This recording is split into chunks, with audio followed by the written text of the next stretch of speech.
bonsoir à tous. À la une de ce journal, les atrocités de la guerre contre la fronde séparatiste anglophone, la fête de la jeunesse entachée par l'assassinat de 3 gendarmes et le kidnapping d'une autorité administrative. En plus, les populations sont toujours prises dans l'étau des violences meurtrières sur le théâtre de la crise anglophone. De telles scènes vécues ce week-end contredisent le chef de l'État. Vous verrez en ouverture de ce journal à quel point la situation est loin de se stabiliser dans certains départements des régions anglophones. Les réseaux sociaux, ces activistes et ces web influenceurs font-ils peur au sommet de l'État en déconseillant les jeunes d'être des followers passifs sur les réseaux sociaux? Le message du chef de l'État a eu peu d'effet sur des internautes de plus en plus engagés à démystifier la malgouvernance du Cameroun sur la toile. Le SDF convoque son congrès extraordinaire pour désigner son candidat à l'élection présidentielle de cette année 2018. À 12 jours de ces travaux, le silence du chairman John Frondi sur sa candidature laisse entrevoir une nouvelle ère au sein du principal parti de l'opposition. On en parle dans ce journal.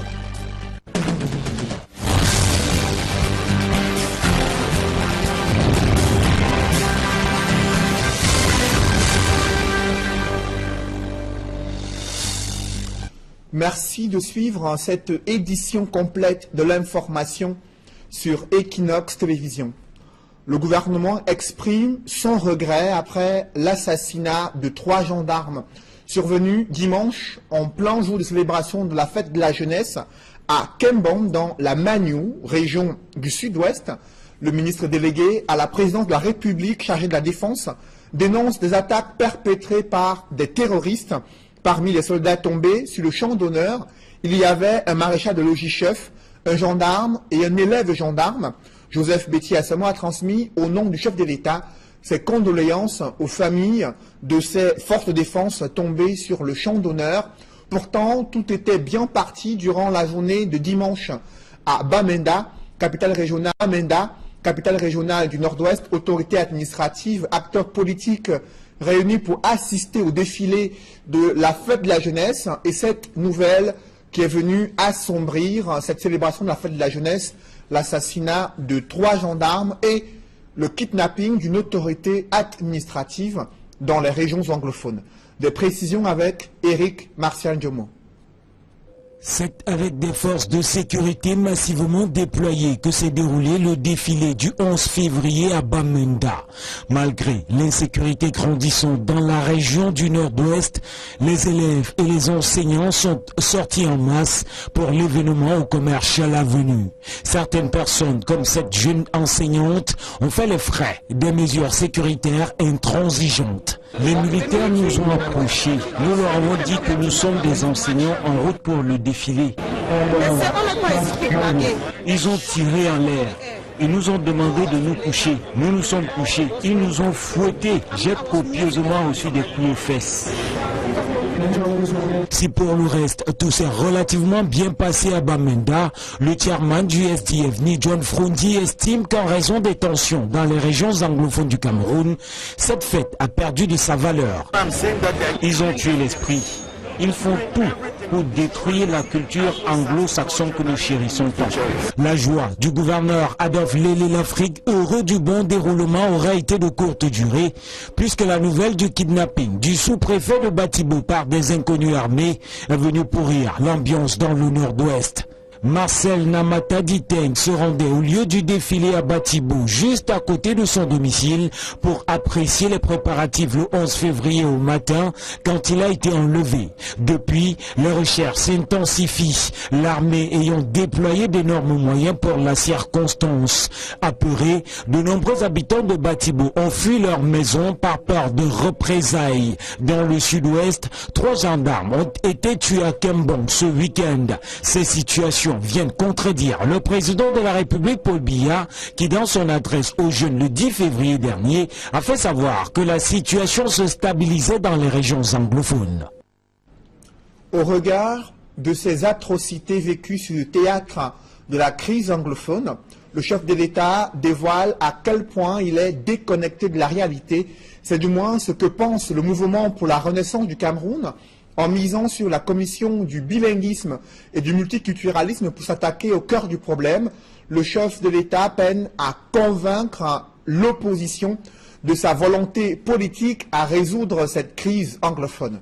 Reportage Guy Zogo. Dans l'opposition camerounaise, le discours de Paul Biya à la nation le 10 février dernier passe mal. Le mouvement pour la renaissance du Cameroun, MRC, souligne d'emblée qu'il s'agit d'un document audiovisuel antidaté. On a comme l'impression que c'est un document antidaté. Et que c'est un document qui, audiovisuel bien entendu, qui date de longtemps avant le 10 février. Et que l'on a fait comme si il datait du 10 février. Contrairement à Paul Biya, ce parti indique que la crise anglophone a atteint son paroxysme au Cameroun.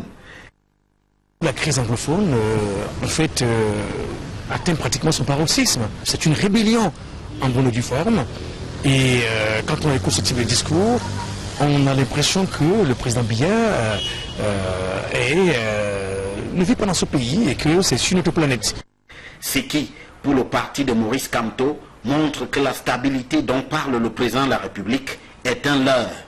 Lorsqu'il évoque cette stabilité et que cela correspond, survient quelques jours après qu'il eut lui-même, semble-t-il, signé un décret mettant en marche l'organisation du Conseil constitutionnel, on voit très bien que c'est un discours qui est clivant. En conséquence, soutient le MRC, le rôle important que le président de la République veut faire jouer à la Commission pour la promotion du bilinguisme et du multiculturalisme dans la crise anglophone ne rime pas à grand-chose. Le rôle que cette commission va jouer, c'est un peu le rôle qu'ont joué le lycée bilingue sous le régime Biya. C'était des lycées où il y a deux établissements, les uns séparés, et où on vous claironnait que le Cameroun est bilingue, mais pas les Camerounais. Le MRC dénonce donc des promesses interminables jamais tenues. On en a assez des promesses. Ça fait 3 décennies et demie qu'il y a ce type de promesses fallacieuses qui n'ont jamais été tenues. Jamais été tenues. The best way in our future, in our country, to make that we should have bilingualism in this country is to practice English, both in English and French. Pour ce parti, la solution à la Le MRC a proposé, entre-temps, depuis que la crise s'est déclenchée, bien entendu, une sorte de dialogue. Il est question de mettre autour d'une même table, y compris les extrémistes, tout le monde est appelé à la table. Et les Camerounais verront que Panthère n'est pas venu à cette table de discussion, de négociation. Un agenda qui est loin d'être celui poursuivi par Paul Biya jusqu'ici. Parlons à présent des réseaux sociaux et ces activistes et web influenceurs. Font-ils peur au sommet de l'État? Le président de la République a invité les jeunes à être des internautes patriotes et non des followers passifs ou des relais naïfs des pourfendeurs de la République. Ces conseils de Paul Biya ont eu peu d'effet sur des jeunes de plus en plus engagés sur la toile à démystifier la malgouvernance du Cameroun. Reportage Donald Brice-Kamgan. 326 partages, 241 commentaires pour ce post de Boris Bertol au sujet de ce qui tient lieu de SOS de Guinadji, dans l'extrême nord. Dénoncer la misère, la corruption, les détournements de fonds publics et tout autre corollaire de la malgouvernance, c'est le fil d'Ariane des publications de l'activiste aux côtés de Paul Chouta, en révélant au grand public diverses informations de première main et documents officiels. Ils ont bâti une certaine notoriété sur la toile, notamment auprès des jeunes qui commentent et reprennent presque systématiquement chacune de leurs publications. Pour Bertol, c'est un site, c'est quelqu'un particulier que moi, je suis connecté à ces trucs et je reçois ces informations très souvent. Ce qui m'étonne dedans, c'est qu'ils nous donnent l'information à temps. Donc ils ont l'information à temps, avant même qu'on ne reçoit l'information dans un média et tout, ils nous ont déjà véhiculé l'information. Et très souvent, après, les médias viennent véhiculer, viennent vérifier, certifier l'information dont ils ont donné. Maintenant, on entre un peu plus en source. Si d'aucuns nuancent la qualité des contenus parfois relayés, d'autres ont fait de ces influenceurs web des sources primaires d'informations au quotidien. Pour la jeunesse connectée, le travail de ces activistes constitue un instrument d'éveil plutôt qu'un complot contre la République, comme l'indiquait le chef de l'État. Je tiens d'abord à féliciter ces différentes personnes du travail qu'ils effectuent, puisqu'à un moment donné, ça permet aux Camerounais, aux jeunes étudiants comme moi, ça permet de réveiller leur esprit pour éviter tout un tas de choses qui se passent au sein des instituts et dans nos vies communes. Avec plus de 150 000 followers sur Facebook, Paul Chouta et Boris Bertol tissent la toile de la dénonciation sur les réseaux sociaux, et ce n'est pas pour arranger les affaires du pouvoir de Yaoundé. À 12 jours du congrès extraordinaire du SDF, le chairman Ni John Froundi n'a exprimé officiellement aucune intention d'être candidat à la tête du SDF pour l'élection présidentielle. Son silence laisse entrevoir une nouvelle ère dans le cadre de la course à la présidentielle au sein du SDF. Jusqu'ici, seules 3 candidatures ont été enregistrées. Des précisions avec Nana Paul Sabin et Séverin Chouban. En raison des tensions dans la ville de Bamenda, la réunion du comité exécutif national du SDF de vendredi dernier a été abrégée. Ni John Froundi, ses pairs du NEC et les membres de la commission d'investiture créée pour enregistrer les candidatures aux différents postes mis en jeu lors du prochain congrès du SDF se sont appesantis justement sur la préparation du congrès des 22, 23 et 24 février 2018. Ces jours-là, le Social Democratic Front organisera 2 congrès. Un congrès ordinaire pour élire les membres du comité exécutif national et un autre congrès, celui-là extraordinaire, pour élire le porte-étendard du SDF à l'élection présidentielle 2018. Au sujet de la présidentielle 2018, la commission d'investiture a déclaré vendredi dernier qu'elle a enregistré en définitive 3 prétendants pour les primaires au sein du SDF. Il s'agit des candidatures de Joshua Oshi, Joseph Mbandam et Simon Fobi. Vous avez compris, sauf miracle, Ni John Froundi se retire de la course à la présidentielle. Selon nos sources au sein du NEC, Froundi, figure historique de l'opposition camerounaise, a décidé de ne plus se représenter pour l'élection présidentielle après 4 échecs devant le même challenger, à savoir Paul Biya, le chef de l'État. Toutefois, Ni John Froundi est candidat à sa propre succession au poste de chairman du SDF, un poste qu'il occupe depuis 28 ans. Lors des retrouvailles à Bamenda, il a été aussi question des élections sénatoriales prévues le 25 mars 2018. Certains sont surpris qu'à un mois de ce scrutin, aucune mobilisation n'est perceptible dans les rangs du SDF. Alors, le parti de Ni John Froundi va-t-il boycotter les sénatoriales comme le MRC de Maurice Kamto? Les sages du SDF hésitent quand il faut répondre. Pendant la réunion du comité exécutif national, une commission a été mise sur pied pour réfléchir sur la question. Cette commission est constituée des sénateurs sortants. Ils sont tenus de rendre dans un bref délai un rapport sur la faisabilité de la participation du SDF. Rappelons qu'au terme des premières élections sénatoriales organisées au Cameroun en avril 2013, le SDF avait gagné 7 sièges dans la région de l'Ouest et 7 autres dans la région de l'Adamarois. Le RDPC avait raflé tous les autres sièges, soit 56. L'UDC et l'UNDP, qui étaient aussi en compétition, n'avaient gagné aucun siège. Mais certains cadres de ces partis d'opposition siègent au Sénat grâce au président de la République qui a le droit de désigner 30 sénateurs sur les 100 que compte la Chambre haute. Parlons à présent de la célébration de la fête de la jeunesse dans l'arrière-pays, dans le département du Nyon et Kélé. Ça s'est déroulé dans une ambiance plutôt festive. Élèves, étudiants et membres de diverses associations sont venus nombreux participer à la grande parade du 11 février à la place des fêtes à Ezeka. Reportage avec Jean Niem et Julienne Berthe-Bissaye. C'est sous un air festif que les jeunes du département du Nyon et Kélé ont célébré la fête de la jeunesse. Venus des arrondissements de Messondo et Ezeka, ces jeunes du primaire, secondaire, supérieur et diverses associations ont tenu à commémorer ce grand rendez-vous de la jeunesse camerounaise. Tête haute, bras ballants, marchant fièrement au pas bien rythmé, ils expriment au travers des chants leur appartenance à la nation camerounaise. Mais on est unis. Au travers des produits qu'on a remarqués avec l'école bilingue des États, One Cameroun, One Engagement. Des prestations qui n'ont pas laissé insensible le public présent.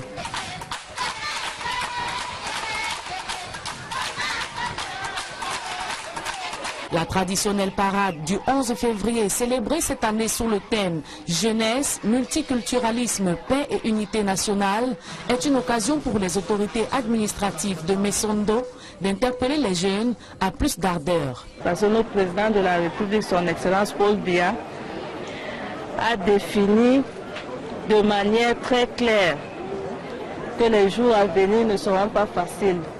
Donc il n'y aura pas de place pour les paresseux. La jeunesse, c'est le fer de lance de la nation. Les élèves se réjouissent du bon déroulement de l'événement. Il n'y a pas de désordre, ça a vite commencé. Et tout s'est passé dans le calme. Le rendez-vous est donc pris pour le 11 février 2019.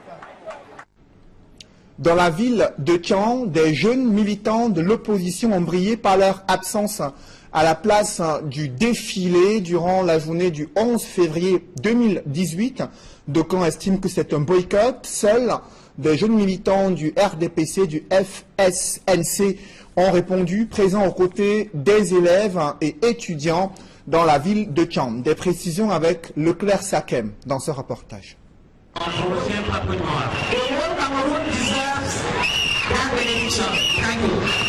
Comme leurs collègues des autres départements, les jeunes de la Ménois ont répondu présents à leur rendez-vous annuel du 11 février. Cette jeunesse constitue le bras séculier de l'émergence de toute nation, mieux encore lorsqu'elle est entreprenante.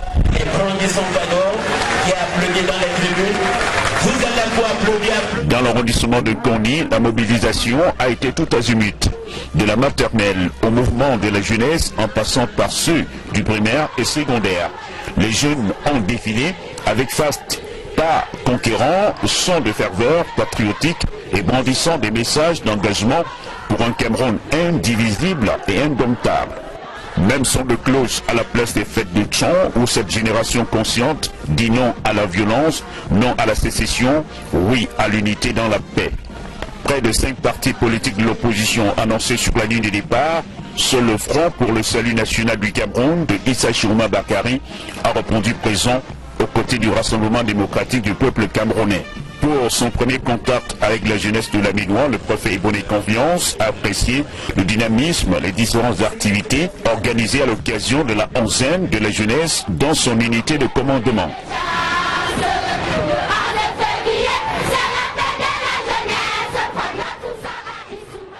C'est sensiblement dans la même ambiance que s'est déroulée cette fête de la jeunesse dans le 2e arrondissement, dans la ville de Ebolova, qui a également abrité pour la première fois les festivités du 11 février, selon les précisions de nos reporters Roger Takala, Keddiara et Farel Bounia. Le 11 février à l'ère de la décentralisation, à Ebolova 2e. Pour la première fois, cet arrondissement de la ville à centre a accueilli sur son sol ses propres enfants au cours de la fête de la jeunesse. Occasion pour les élèves du primaire et du secondaire, les étudiants des centres de formation et quelques jeunes de partis politiques de parader devant le parterre d'invités venus savourer cette grande première. Et comme à toutes les premières fois, il fallait s'attendre à quelques erreurs de débutants. On a divisé en deux. Je ne sais pas si c'est bien là-bas. Des erreurs qui, pour le sous-préfet d'Ebolova 2e, n'entachent en rien le niveau d'organisation de l'événement. Première édition, je dirais une grande réussite. On pourrait apprécier le comité d'organisation et toutes les équipes qui se sont mobilisées pour assurer la parfaite organisation de ces événements. Une fois sortis des carrés, on est allé à la rencontre de quelques élèves. Et au cours de notre balade, on a fait la découverte de quelques-uns qui ne maîtrisaient pas le thème de cette 52e célébration. Le thème qui me dépasse comme ça là. mais surtout ceux qui n'ont pas pu suivre le discours du président la veille. Non, je n'ai pas suivi le discours de monsieur le président parce que j'étais dans un endroit où j'étais occupé. Un discours pourtant lourd de sens, selon le sous-préfet des Bolova II. Nous pensons que le discours du chef de l'État viendra davantage renforcer l'esprit de cohésion, l'esprit patriotique et l'esprit républicain qui prévaut déjà pour se réflexionner dans le soir de Bolova. Au-delà de tout, la fête fut belle et après avoir festoyé, on s'est joyeusement quitté en prenant rendez-vous pour l'an prochain. Dans le département du Mungo, les autorités locales ont profité de la fête de la jeunesse pour s'engager dans une croisade contre la consommation de la drogue en milieu jeune. Et ces jeunes ont été encouragés à vivre dans la paix et à promouvoir surtout la cohésion nationale, le vivre ensemble et cultiver la paix dans leur département. Des précisions avec Cyril Djemba, Jacques Molon et Flavien Valondongo. Sous le regard du public venu nombreux à la place des fêtes de Loum, les élèves du primaire et du secondaire de cet arrondissement ont séduit les occupants de la tribune officielle à travers les pas marqués au rythme de la fanfare. Alors que c'est de l'enseignement technique, démontrer leur savoir-faire au grand public, certains parents ont invité les décideurs à améliorer et à encourager les potentialités des jeunes. Les jeunes ont besoin d'emploi pour pouvoir leur savoir-faire, pour maintenir la paix, l'unité nationale. Au terme du défilé du 11 février à Loum, le sous-préfet qui effectuait sa première sortie officielle à cette occasion a rappelé son engagement dans la lutte contre la drogue en milieu jeune. On va monter des sites où les jeunes partent fumer du genre. Nous sommes en train de monter des plans dans le sens de mettre terme définitivement à ce phénomène, qui en réalité détruit l'organisme et par conséquent, ça détruit la force du travail. À Baré Bakem, non loin de Loum, la jeunesse a manifesté son adhésion à l'unité nationale à travers le défilé. On vient d'aller dans tous les sens, de gauche à droite, vraiment c'est un beau spectacle à vivre.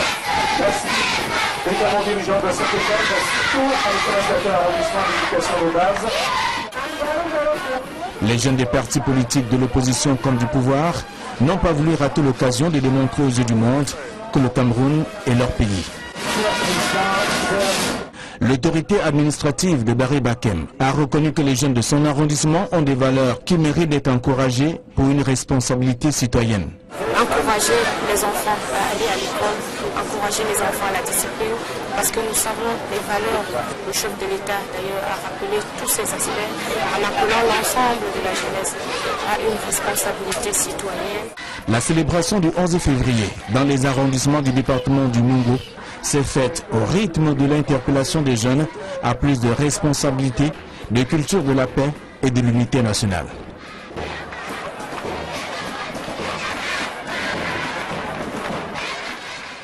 La désignation d'un successeur d'un gardien des traditions est un événement particulier dans la région de l'Ouest, 5 semaines après le décès du chef du groupement Bandefram. Ces rites funéraires ont dévoilé le nom de son successeur. À peine arrêté en plein obsèque, le nouveau chef a été conduit sur la route initiatique des gardiens de la tradition. Dallas Tiana et Jean-Paul Chouniat. Réunis à la cour de la chefferie, le peuple Bandefram pleure son chef supérieur, Sa Majesté Tchedipo Kam Joseph, décédé le 15 janvier dernier. Ces obsèques officielles ont drainé du beau monde au village Bandefram, avec en bonne place des membres du gouvernement, des personnalités, des autorités administratives, ses homologues chefs supérieurs, fils et filles du coin, venus lui rendre un dernier hommage. Pour l'administration territoriale, le chef supérieur Bandefram était un collaborateur disponible et exemplaire, méritant la reconnaissance de la nation. Vraiment d'une humilité, d'une simplicité, d'une disponibilité à toute épreuve. Il était là à tout moment. À titre d'exemple, le 6 janvier, il m'a appelé. Il est mort le 15 janvier. Donc il était déjà pratiquement à la suite de la mort. Mais il a appelé pour me demander encore une fois si j'avais bien passé les fêtes de Noël et de Nouvel An. Et pour service rendu à la nation, Le défunt chef est décoré à titre posthume et une lettre de condoléances du chef de l'État Paul Biya adressée à la famille du disparu. Même ses homologues chefs présentent Sa Majesté Feu Tchédji Pokam Joseph en pacifiste qui a mis fin à de nombreux litiges entre les différents groupements du Ndé et du Kunki. Avec cela des décennies, je ne pouvais pas, les parents ne pouvaient pas venir à Bandefam communier avec ce peuple. Et sous l'ère de Sa Majesté Philippe, il a transcendé toutes ces incompréhensions, toutes ces douleurs pour pardonner au peuple mandois. Au cours des rites funéraires marquant la fin des 62 ans de règne de Sa Majesté Tchédji Pokam Joseph, âgé de 86 ans, un de ses fils, Tchongang Georges, 48 ans, est désigné selon les us et coutumes bamileke pour succéder à son père. Pour le groupement Bandefam, le roi est mort. Vive le roi. Parlons à présent de football. C'est une mauvaise entame de la Ligue 1 pour AS Fortuna de Yaoundé, à peine promu en première division. Cette équipe a perdu son premier match de la saison sur ses propres installations face à Unisport du Yonkam, vainqueur de la rencontre 2-0. Ce match s'est joué au stade annexe numéro 1 de l'Omnisport à Yaoundé. Les buts du Flambeau de l'Ouest ont été inscrits respectivement par Georges Landry Bellamo et Cédric Baga en première manche. Le manque d'expérience en Ligue 1 a été le tendon d'Achille de ce club AS Fortuna. Son capitaine Nicolas Joël Basségué le reconnaît. Je vous propose de l'écouter. Pas des jeunes de notre équipe n'avaient pas encore joué l'élite. Et le match s'est joué sur le détail. Deux détails que nous n'avons pas respectés et on a pris 2 buts. Se réveiller, c'était trop tard. Donc, on n'a pas vraiment prévu ce qui est arrivé cet après-midi. Mais le championnat est long. On se dit on va continuer à travailler et mieux affronter les prochains matchs. Voilà, celui-ci nous a vraiment servi de leçon. Quant au vainqueur de cette rencontre, Unisport du Yonkam a le triomphe modeste. Son entraîneur, le Serbe Sinisa Jovanovic, loue les qualités de l'adversaire et salue l'eau morale de son équipe. Je vous propose également de l'écouter. Toutes les équipes de Yaoundé jouent bien et pour nous c'était très important début du championnat. Ça pour nous aider et donner la direction, quelque chose d'améliorer, quelque chose de garder. Mais moi je peux dire que les 3 points qu'on a pris aujourd'hui, c'est très important pour l'avenir, comme on dit, pour la future. Le début du championnat est très dur, comme je disais. On n'a pas entré encore à la rythme du championnat. C'est pour toutes les équipes, le début du championnat est dur. Mais c'est très important de commencer à gagner les points parce que le championnat cette année, ça sera très dur, vraiment difficile. Pour cette première journée de la nouvelle saison sportive, les résultats seront décryptés dans le cadre de l'émission 100% foot à suivre juste après ce journal de 20h, émission présentée par Étienne Pascal Azégué. Un public reportage dans ce journal, une séance d'initiation à la dégustation du cacao vient de se tenir à Yaoundé. Les arômes et les propriétés nutritives des fèves de cacao et du beurre de cacao ont captivé l'intérêt des consommateurs. L'initiative vient du Conseil interprofessionnel et du gouvernement. L'objectif, accroître la production de cacao et sa transformation sur place. Reportage. 2 membres du gouvernement à l'école de la dégustation du cacao. Cela peut paraître banal, que non. Luc Magloire Bagatangana et Zachary Perevet donnent du sens à un appel de plus en plus pressant, à savoir la nécessité, mieux l'urgence, de produire ce que nous consommons et de consommer ce que nous produisons. Nous sommes à la recherche, comme on l'appelle dans notre jargon, le caviar du cacao. C'est ce que l'on cherche. Et ce que j'ai pu découvrir au Cameroun, c'est que il y a du bon cacao s'il est bien travaillé. Donc on a trouvé des partenaires humains avec M. Maledi du CICC qui a de suite compris ce que l'on cherchait et a fait en sorte et mis en place ce que l'on peut faire. Dans un exercice auquel il est habitué, il donne des leçons utiles sur la dégustation du cacao, dont le contact avec les palais des consommateurs procure un goût et une sensation de bien-être. Vous avez le potentiel, vous avez les acteurs, vous avez les arbres, le terroir, la génétique qui est très forte ici. Vous avez beaucoup de choses pour répondre à cette demande-là. Et cette demande-là, elle n'est pas qu'en France, elle n'est pas qu'en Europe. Donc il y a du monde. Si on peut prouver génétiquement et biologiquement que vous avez la fève gustative que l'on cherche. Nous sommes là en plein dans la matérialisation du partenariat qui lie le gouvernement via le Conseil interprofessionnel du cacao et du café aux maîtres chocolatiers français. Partenariat dont les jalons ont été posés en août 2017 et dont l'exploration des premières pistes de coopération augure des lendemains meilleurs pour la filière cacao. La tendance est au découragement, au renoncement. Et la tendance est de dire, oh, c'est encore la propagande de politique. Non, il ne s'agit pas de distraire les gens.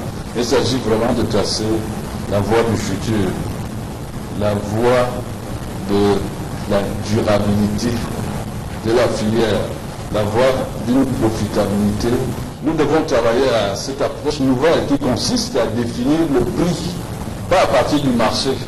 La bourse de Londres, c'est bien, mais notre engagement, c'est de définir le prix à partir de la production. Le CICC, appuyé par le gouvernement, est déterminé à faire de l'origine Cameroun une des plus prisées au monde.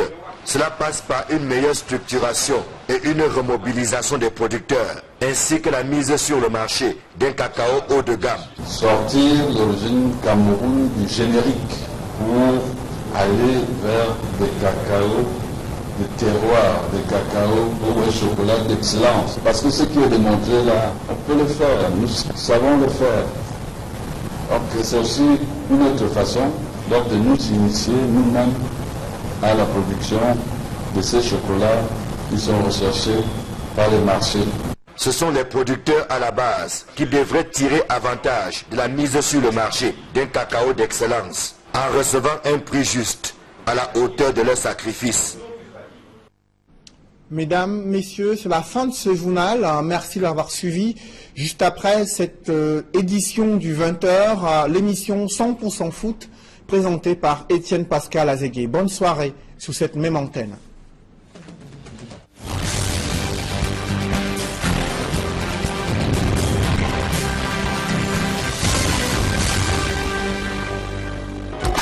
Justifier la malgouvernance du Cameroun. Reportage Donald Brice Kamgan.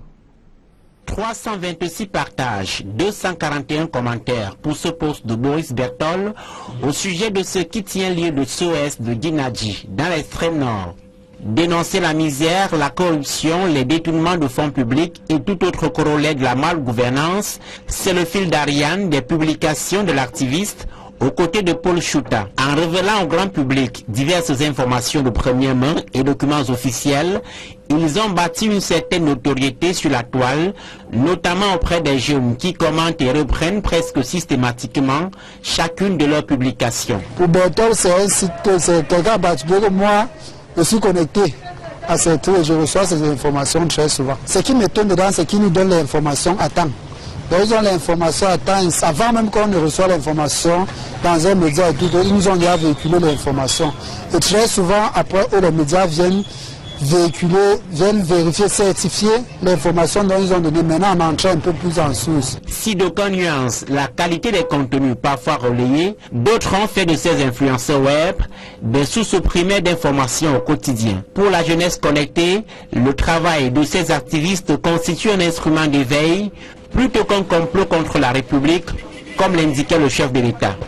Je tiens d'abord à féliciter ces différentes personnes du travail qu'ils effectuent, puisqu'à un moment donné, ça permet aux Camerounais, aux jeunes étudiants comme moi, ça permet de réveiller leur esprit pour éviter tout un tas de choses qui se passent au sein des instituts et dans nos vies communes. Avec plus de 150 000 followers sur Facebook, Paul Chouta et Boris Bertol tissent la toile de la dénonciation sur les réseaux sociaux, et ce n'est pas pour arranger les affaires du pouvoir de Yaoundé.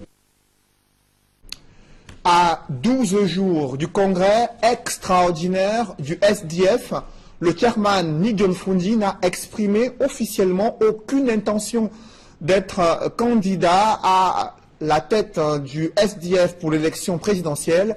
Son silence laisse entrevoir une nouvelle ère dans le cadre de la course à la présidentielle au sein du SDF. Jusqu'ici, seules 3 candidatures ont été enregistrées. Des précisions avec Nana Paul Sabin et Séverin Chouban. En raison des tensions dans la ville de Bamenda, la réunion du comité exécutif national du SDF de vendredi dernier a été abrégée. Ni John Froundi, ses pairs du NEC et les membres de la commission d'investiture créée pour enregistrer les candidatures aux différents postes mis en jeu lors du prochain congrès du SDF se sont appesantis justement sur la préparation du congrès des 22, 23 et 24 février 2018. Ces jours-là, le social-démocratique franc organisera 2 congrès. Un congrès ordinaire pour élire les membres du comité exécutif national et un autre congrès, celui-là extraordinaire, pour élire le porte-étendard du SDF à l'élection présidentielle 2018. Au sujet de la présidentielle 2018, la commission d'investiture a déclaré vendredi dernier qu'elle a enregistré en définitive 3 prétendants pour les primaires au sein du SDF. Il s'agit de candidatures de Joshua Oshi, Joseph Mbandam et Simon Fobi. Vous avez compris, sauf miracle, Ni John Froundi se retire de la course à la présidentielle. Selon nos sources au sein du NEC, Froundi, figure historique de l'opposition camerounaise, a décidé de ne plus se représenter pour l'élection présidentielle après 4 échecs devant le même challenger, à savoir Paul Biya, le chef de l'État. Toutefois, Ni John Froundi est candidat à sa propre succession au poste de chairman du SDF, un poste qu'il occupe depuis 28 ans. Lors des retrouvailles à Bamenda, il a été aussi question des élections sénatoriales prévues le 25 mars 2018. Certains sont surpris qu'à un mois de ce scrutin, aucune mobilisation n'est perceptible dans les rangs du SDF. Alors, le parti de Ni John Froundi va-t-il boycotter les sénatoriales comme le MRC de Maurice Kamto? Les sages du SDF hésitent quand il faut répondre. Pendant la réunion du comité exécutif national, une commission a été mise sur pied pour réfléchir sur la question. Cette commission est constituée de sénateurs sortants. Ils sont tenus de rendre dans un bref délai un rapport sur la faisabilité de la participation du SDF. Rappelons qu'au terme des premières élections sénatoriales organisées au Cameroun en avril 2013, le SDF avait gagné 7 sièges dans la région de l'Ouest et 7 autres dans la région de la Damaroua. Le RDPC avait raflé tous les autres sièges, soit 56. L'UDC et l'UNDP, qui étaient aussi en compétition, n'avaient gagné aucun siège. Mais certains cadres de ces partis d'opposition siègent au Sénat grâce au président de la République qui a le droit de désigner 30 sénateurs sur les 100 que compte la Chambre haute. Parlons à présent de la célébration de la fête de la jeunesse dans l'arrière-pays, dans le département du Nyon et Kélé. Ça s'est déroulé dans une ambiance plutôt festive. Élèves, étudiants et membres de diverses associations sont venus nombreux participer à la grande parade du 11 février à la place des fêtes à Ezeka. Reportage avec Jean Niem et Julienne Berthe-Bissaye. C'est sous un air festif que les jeunes du département du Nyon et Kélé ont célébré la fête de la jeunesse. Venus des arrondissements de Messondo et Ezeka, ces jeunes du primaire, secondaire, supérieur et diverses associations ont tenu à commémorer ce grand rendez-vous de la jeunesse camerounaise. Tête haute, bras ballants, marchant fièrement au pas bien rythmé, ils expriment au travers des chants leur appartenance à la nation camerounaise. Mais on est unis. Au travers des produits qu'on a remarqués avec l'école bilingue d'Ezeka, One Cameroun, One Engagement. Des prestations qui n'ont pas laissé insensible le public présent.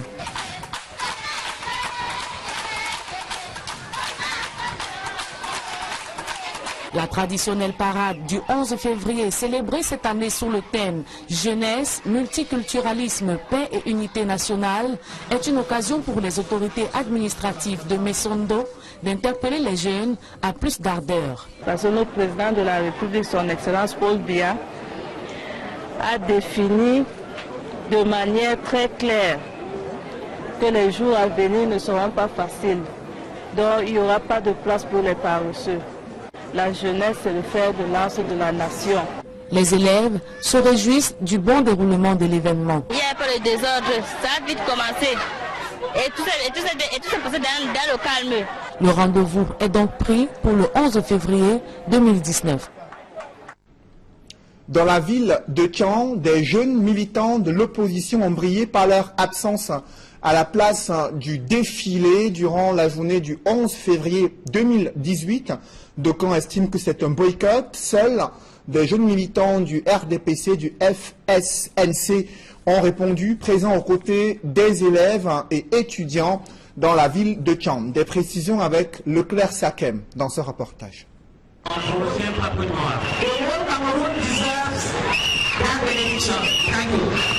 Comme leurs collègues des autres départements, les jeunes de la Ménois ont répondu présents à leur rendez-vous annuel du 11 février. Cette jeunesse constitue le bras séculier de l'émergence de toute nation, mieux encore lorsqu'elle est entreprenante. Les premiers sont qui a applaudi dans les tribunes. Vous allez pouvoir applaudir. Dans l'arrondissement de Goni, la mobilisation a été tout azimut, de la maternelle au mouvement de la jeunesse en passant par ceux du primaire et secondaire. Les jeunes ont défilé avec faste pas conquérant, son de ferveur patriotique et brandissant des messages d'engagement pour un Cameroun indivisible et indomptable. Même son de cloche à la place des fêtes de Tchon, où cette génération consciente dit non à la violence, non à la sécession, oui à l'unité dans la paix. Près de 5... Bonsoir à tous. À la une de ce journal, les atrocités de la guerre contre la fronde séparatiste anglophone, la fête de la jeunesse entachée par l'assassinat de 3 gendarmes et le kidnapping d'une autorité administrative. En plus, les populations sont toujours prises dans l'étau des violences meurtrières sur le théâtre de la crise anglophone. De telles scènes vécues ce week-end contredisent le chef de l'État. Vous verrez en ouverture de ce journal à quel point la situation est loin de se stabiliser dans certains départements des régions anglophones. Les réseaux sociaux, ces activistes et ces web influenceurs font-ils peur au sommet de l'État en déconseillant les jeunes d'être des followers passifs sur les réseaux sociaux? Le message du chef de l'État a eu peu d'effet sur des internautes de plus en plus engagés à démystifier la malgouvernance du Cameroun sur la toile. Le SDF convoque son congrès extraordinaire pour désigner son candidat à l'élection présidentielle de cette année 2018. À 12 jours de ces travaux, le silence du chairman John Frondi sur sa candidature laisse entrevoir une nouvelle ère au sein du principal parti de l'opposition. On en parle dans ce journal.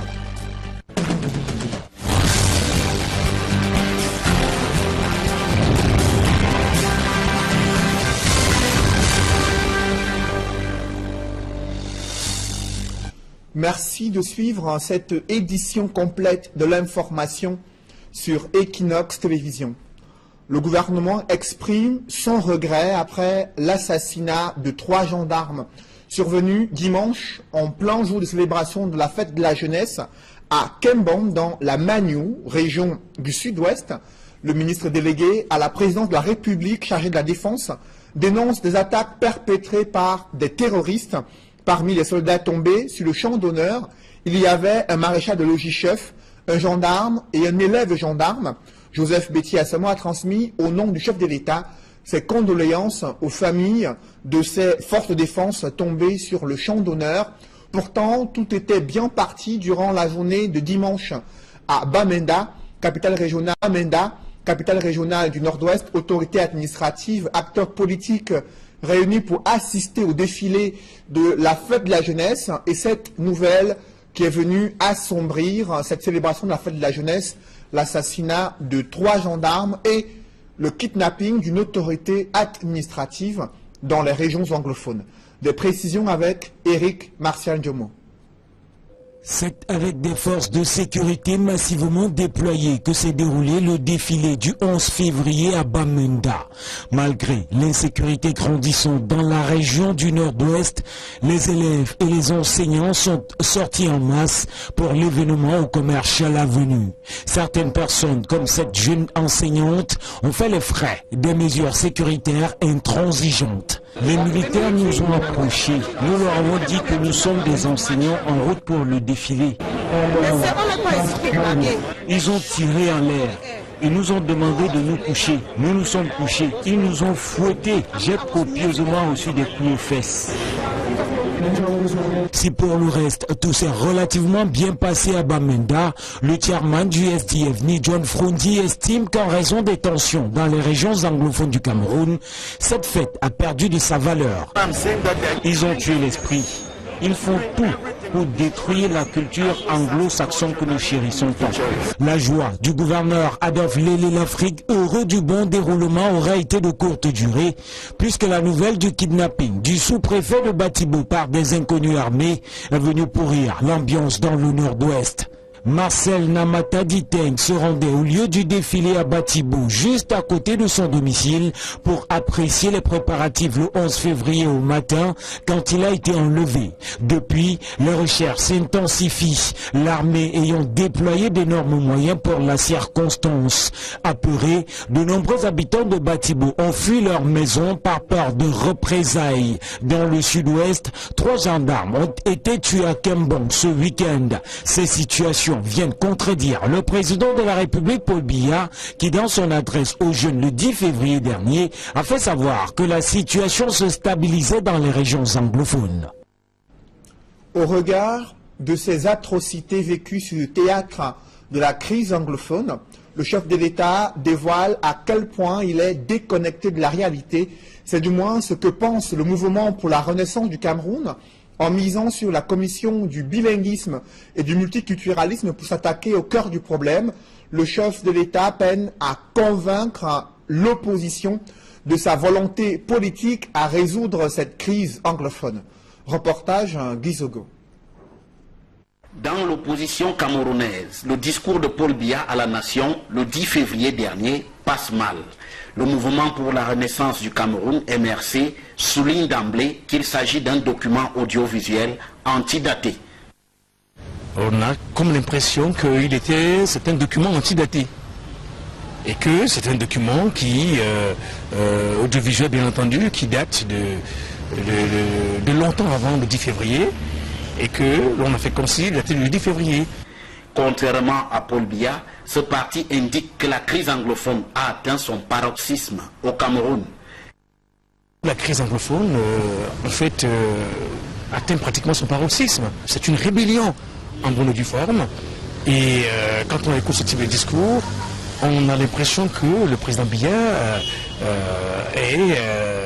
ne vit pas dans ce pays et que c'est sur notre planète. C'est qui, pour le parti de Maurice Kamto, montre que la stabilité dont parle le président de la République est un leurre. Lorsqu'il évoque cette stabilité et que cela correspond, survient quelques jours après qu'il eut lui-même, semble-t-il, signé un décret mettant en marche l'organisation du Conseil constitutionnel, on voit très bien que c'est un discours qui est clivant. En conséquence, soutient le MRC, le rôle important que le président de la République veut faire jouer à la Commission pour la promotion du bilinguisme et du multiculturalisme dans la crise anglophone ne rime pas à grand-chose. Le rôle que cette commission va jouer, c'est un peu le rôle qu'on jouait le lycée bilingue sous le régime Biya. C'était des lycées où il y a 2 établissements, les uns séparés, et où on voit clairement que le Cameroun est bilingue, mais pas les Camerounais. Le MRC dénonce donc des promesses interminables jamais tenues. On en a assez de promesses. Ça fait 3 décennies et demie qu'il y a ce type de promesses fallacieuses qui n'ont jamais été tenues. Jamais été tenues. The best way in our future, in our country, to make that we should have bilingualism in this country is to practice English, both in English and French. Pour ce parti, la solution à la... Le MRC a proposé, entre-temps, depuis que la crise s'est déclenchée, bien entendu, une sorte de dialogue. Il est question de mettre autour d'une même table, y compris les extrémistes, tout le monde est appelé à la table. Et les Camerounais verront que Dantec n'est pas venu à cette table de discussion, de négociation. Un agenda qui est loin d'être celui poursuivi par Paul Biya jusqu'ici. Parlons à présent des réseaux sociaux et ces activistes et web influenceurs. Font-ils peur au sommet de l'État?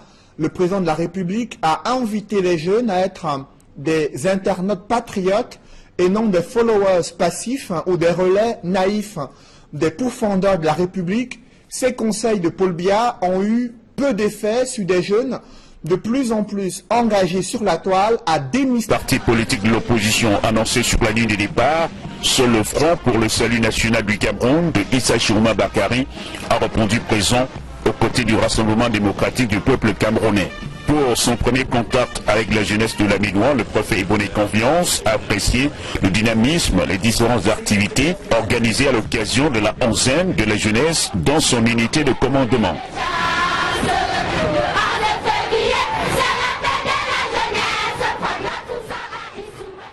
C'est sensiblement dans la même ambiance que s'est déroulée cette fête de la jeunesse dans le 2e arrondissement, dans la ville de Ebolova, qui a également abrité pour la première fois les festivités du 11 février, selon les précisions de nos reporters Roger Takala, Kediara et Farel Bounia.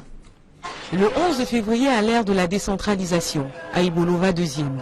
Pour la première fois, cet arrondissement de la ville à Centre a accueilli sur son sol ses propres enfants au cours de la fête de la jeunesse. Occasion pour les élèves du primaire et du secondaire, les étudiants des centres de formation et quelques jeunes de partis politiques de parader devant le parterre d'invités, venus savourer cette grande première. Et comme à toutes les premières fois, il fallait s'attendre à quelques erreurs de débutants. On a divisé en deux.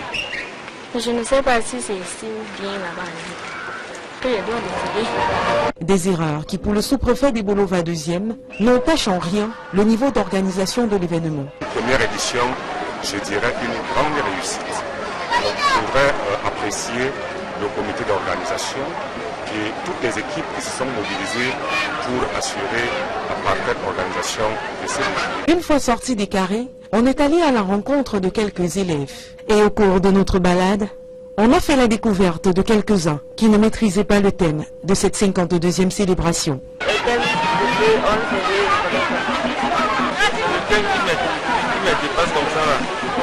Mais surtout, ceux qui n'ont pas pu suivre le discours du président la veille. Non, je n'ai pas suivi le discours de monsieur le président parce que j'étais dans un endroit où